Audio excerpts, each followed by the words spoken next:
I'm horrible with names, but I'm Roy, and that's Goy. And Goy's actually my best friend since high school. And it was really weird that his name is Goy and I'm Roy. Like, what are the odds? What are the odds? You're a great leader, first off.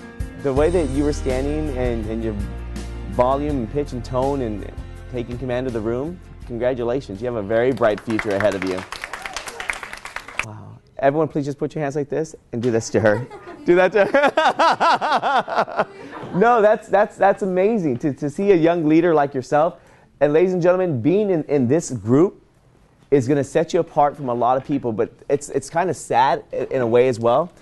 I grew up as a homeless kid. And so I think to myself, how in the world did I make it? How in the world did I make it all the way from living on the streets to becoming a college graduate? And I think it's because of organizations like this. So that's why when I'm like, oh my God, I'm so impressed, you're so awesome, because I'm not just saying you're awesome because I want you to know that, but I want you to know the change that you're creating. And that's what you need to know. That's what you all need to know. The fact that you're in here, you could be saving someone's life and you have no clue. There might be a kid out there who feels lonely or feels depressed or thinks that there's no reason why they should even be alive. And just because you got together to do a 6th grade social or to put together a dance or to make someone feel welcome, you could actually be saving their life. And that, to me, is amazing. That is amazing. And so congratulations to each and every one of you. So it's my honor to be here in your presence, and I really thank you for that. But yes, you talked about how it felt good to help. That's exactly what it was for us. And maybe even for us, our homes weren't the best homes, so our friends became our family. It became our family. And so, which is why we're still friends today. I had a dream, and I know it sounds crazy, but it's true. But I woke up with the idea that I would live homeless for the second time in my life. And I was going to live out of my car, and I was going to drive from LA to Jacksonville, Florida, and I was going to speak for free at any high school, middle school, shelter, organization, any place that would open up their doors. And I was going to just try to tell my story with the hopes to inspire people to never give up. And from just that little dream, fast forward from that moment, it brings us today. And so whatever your dreams are, whatever it is, it's possible. And especially with the skills that you're learning here at your school, there's going to be no stopping you. But leadership isn't just about your title. What leadership really is leadership is what you spoke about, is service. That's what leadership is. And each and every one of us want to be a servant leader, because that's when you create change, and that's when that change has a ripple effect. And so hopefully that's what we're here to do today with everyone that's out there. With your help, is that we serve so well today that it continues to help you in changing the culture of your school. And that this becomes the most amazing year you guys have ever had. And each year just gets better. 6th graders, 2 years when you're running this, it's going to be amazing.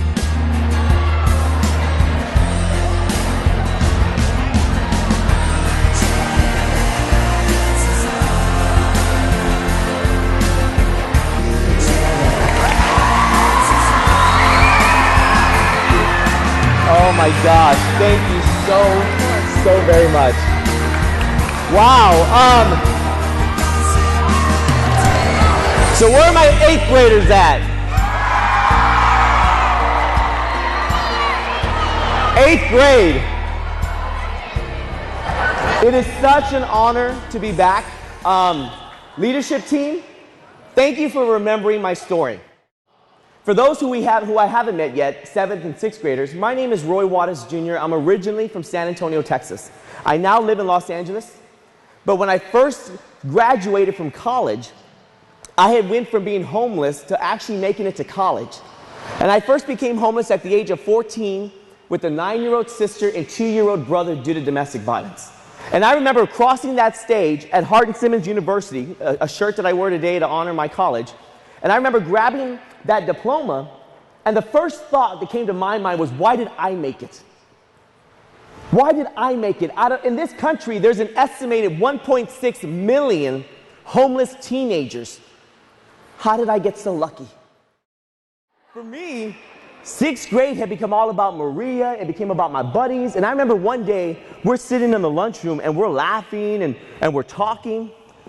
Well, my one friend, man, he starts to talk about his family. And he starts to talk about his parents and how they're always fighting and how they might get divorced. And then he said, hey, Roy, hey, man, what's your family like? And I'm not sure about you, but I was always taught, whatever happens in the home, stays in the home. And so I said, hey, man, well, you know, like my parents, they've been married for 20 years and we're happy. But that wasn't the truth. And she told my dad, I want a divorce. And my dad said, well, I'm not going to give you one. Because if I can't have you, nobody's going to have you. So as a family, we had to go into hiding. And we started moving from home to home to home. I was 14 years old when I first became homeless in the streets of San Antonio. And then with my 9-year-old sister and my 2-year-old brother. And you want me to dream? Yes. Guys, we need you to dream.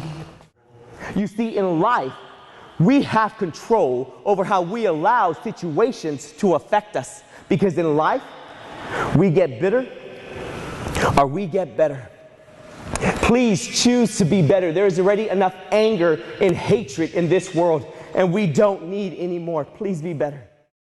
If you have grown up with a tough life, with situations and obstacles, you have learned lessons that can never be taught in a book. But if you can use your education to define those lessons, there is no stopping you. Because education doesn't just change your life, but it changes the entire fabric of your family. Education changes everything. Why not me?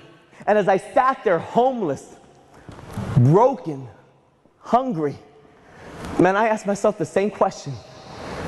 I said, why not me? Why can't I have my dreams? Because I'm homeless? Because I come from a broken family? Because of where I grew up? The only reason I couldn't have my dream was because I stopped chasing. Never stop chasing after your dreams, because that future belongs to you and no one else.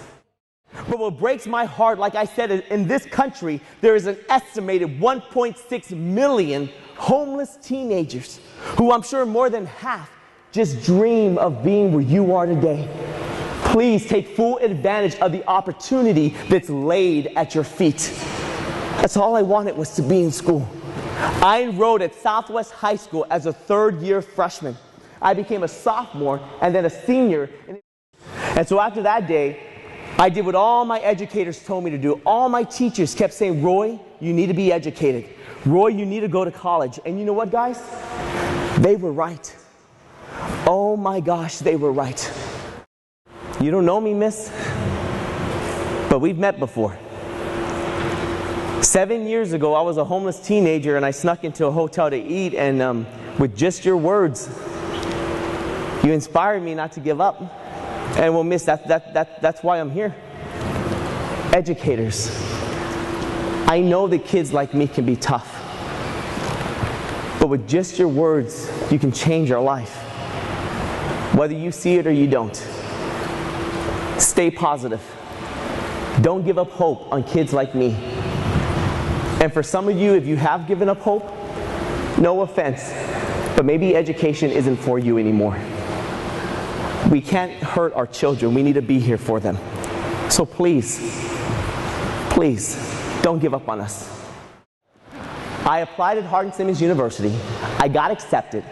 And in May of 2009, I went from eating ketchup packages in the streets of San Antonio as a homeless teenager to becoming a college graduate, to today choosing to live my life as an activist as I crisscross this country trying to get to one more school.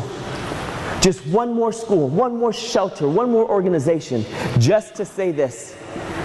Look, I don't know you. I don't know what you've seen. I don't know what you've been through. I don't even know what you're going through.